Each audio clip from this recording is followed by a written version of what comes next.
नमस्कार, मी दीपक आणि तुम्ही पाहत आहात दीपक पटवे हे यूट्यूब चॅनल. मंडळी, चित्रपट अभिनेता थलपती विजय अर्थात जोसेफ विजय सरकारने नुकतंच 100 दिवस पूर्ण केले. आणि त्या 100 दिवसात मग त्यांनी काय काय चांगलं केलं, किती चांगले निर्णय घेतले, लोकांच्या बाजूने किती निर्णय चांगले झाले वगैरे या पद्धतीचं विश्लेषण एका मागून एक आता सध्या आपण पाहतो पण आहे आणि ऐकतो पण आहे. जे त्यांनी केलेलं आहे 100 दिवसात ते सगळं चांगलं आहे का, हा खरं तर एक चर्चेचा विषय आहे. पण असो, त्याच्यावर आपण कधीतरी बोलूच. सध्या थलपतींचं हे सरकार एका वेगळ्याच कारणाने चर्चेचा विषय बनलं आहे. आणि ते कारण आहे त्यांनी त्यांच्या राज्यातल्या महाविद्यालयीन विद्यार्थ्यांवर आणि विद्यार्थिनींवर पण घातलेली बंदी. 17 ऑगस्टला त्यांच्या सरकारच्या वतीनं महाविद्यालयीन शिक्षण विभागाचे सहसंचालक डॉक्टर पी सिंथलिया सेल्वी यांनी सर्व महाविद्यालयांच्या प्राचार्यांना एक पत्र पाठवलं. या पत्रात त्यांनी या प्राचार्यांना ताकीदच दिली.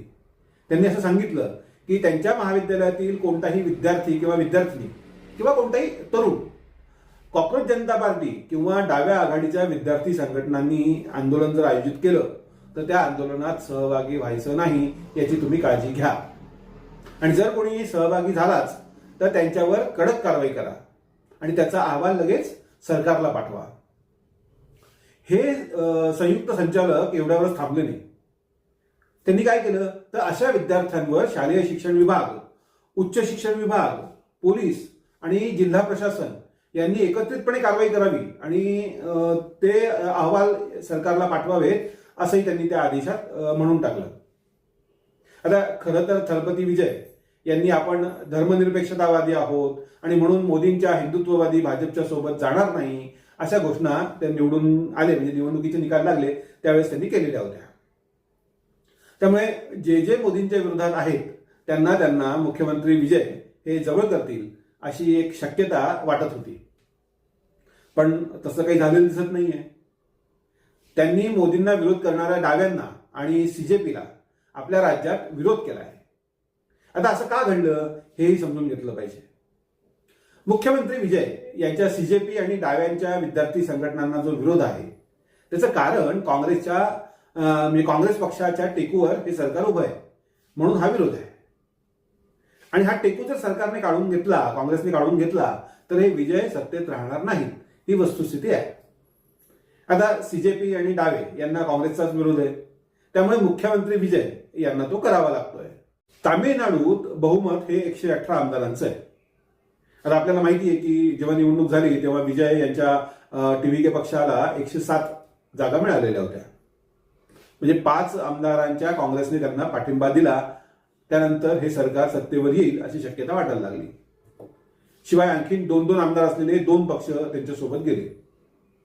असं एकूण 116 आमदारांचं हे सरकार स्थापन झालं. 118 पैकी 116 म्हणजे तसं अल्पमतातलं सरकार.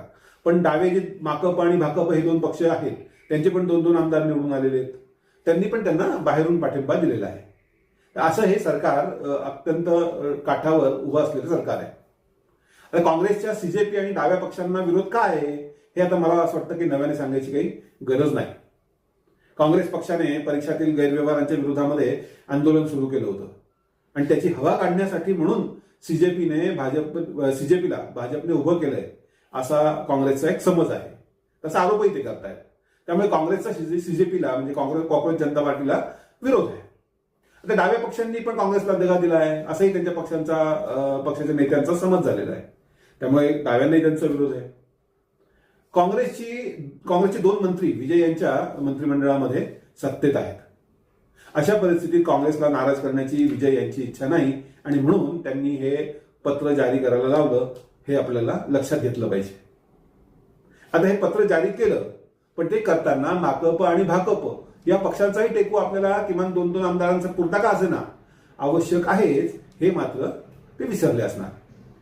नंतर त्यांना त्याची जाणीव करून देण्यात आली आणि त्यामुळे त्यांनी 19 तारखेला म्हणजे बुधवारी हे पत्र मागे पण घेतलेलं आहे. आता मागेच घ्यायचं होतं तर प्रतिबंधाचं हे पत्र महाविद्यालयीन शिक्षण विभागाने अचानक का जारी केलं, मध्येच हा विषय कसा काय आला असा प्रश्न आपल्याला पडू शकतो.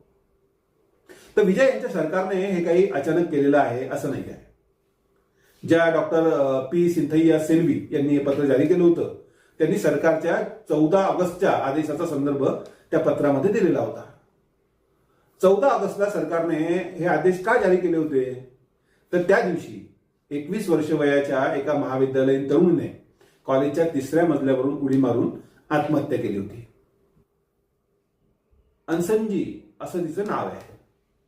ती कन्याकुमारी जिल्ह्यातली करंगुल येथे एका नर्सिंग महाविद्यालयामध्ये शिक्षण घेत होती.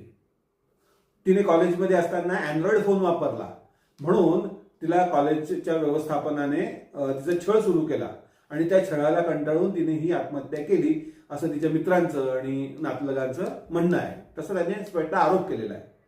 आणि त्यानंतर मात्र हे विद्यार्थी संतप्त झाले आणि एक आंदोलनाला सुरुवात झाली. आता ही घटना आहे 14 ऑगस्टची आणि त्यामुळे तामिळनाडू सरकारने लगोलग हे विद्यार्थ्यांचं आंदोलन सुरू होईल अशी भीती वाटून हे पत्र जारी केलं. आता ही भीती त्यातल्या त्यात काँग्रेसला जास्त वाटली असणार, कारण काँग्रेसच्या पी विश्वनाथन यांच्याकडेच उच्च शिक्षण मंत्री पद आहे. आधीच कॉंग्रेस जनता पार्टीला यांचा विरोध आहे, त्याच्यावर त्यांचा राग आहे. त्यात त्यांना आपल्याच राज्यात आंदोलन करायची आयती संधी आलेली बघून त्यांनी हे पत्र सरकारला काढायला लावलं असणार. या पक्षाने म्हणजे सीजेपीने भाजपच्या शिक्षण मंत्र्यांचा राजीनामा घेतलाय. आता ते आपलाही राजीनामा मागतील अशी भीती या काँग्रेसच्या मंत्र्यांना वाटली असणार आणि म्हणून त्यांनी आपल्या अधिकाऱ्यांमार्फत हे पत्र जारी केलं. म्हणजेच काय, सीजेपीच्या आंदोलनात सहभागी व्हायला बंदी हा थलपती विजय यांचा निर्णय वाटत असला तरी तो काँग्रेसचा किंवा त्यांच्या दबावातून घेतलेला निर्णय अधिक आहे हे उघड उघड दिसत आहे. म्हणजे देशातले 2 प्रमुख राष्ट्रीय पक्ष बीजेपी आणि काँग्रेस हे कोणाला तरी घाबरून आहेत हे आपल्याला या निमित्ताने स्पष्ट झालेलं आहे. आता हे चांगलं आहे का वाईट आहे यावर पण मी नंतर बोलीनच, पण तोपर्यंत तुम्हाला हा एपिसोड कसा वाटला ते कमेंट बॉक्समध्ये जाऊन अवश्य कळवा.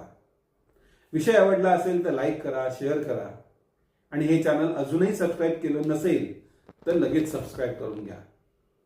आपण पुन्हा भेटू, तोपर्यंत नमस्कार.